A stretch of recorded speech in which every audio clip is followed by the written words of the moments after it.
And I think that's what I've liked about what we've done in the past is we want this to be inclusive of all narratives around gay, bisexual, transgender men, because in that diversity is our opportunity to create the system of inclusion that we're looking for.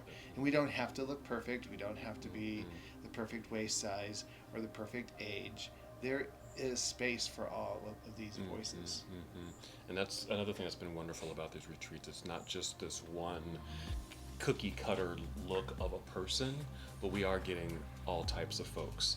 And I think that's enriching, it's educational, it's realistic as far as who we are going to be meeting, outside of this little small circle. So let's practice here, practice engaging with people who might look a little different from me, or I have questions about transgender lifestyle. Maybe I'm coming out in that direction and I'm not sure about it. Here's someone I can perhaps engage with as an ally to maybe help me along. I mean, there's so many, scenarios that can happen.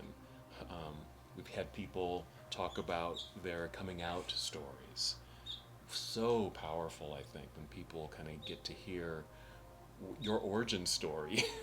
Because you can relate, right? There's certain things that maybe you feel about your own story that others just would not understand or get, but until you share it, you start to understand that we have these things in common, especially having an opportunity to come together to, maybe it's a task, it's a lesson, or it's something we're doing together, and that's kind of becomes the focus. But throughout that, the stories are shared with each other as we're participating, and it builds this connection, it builds community.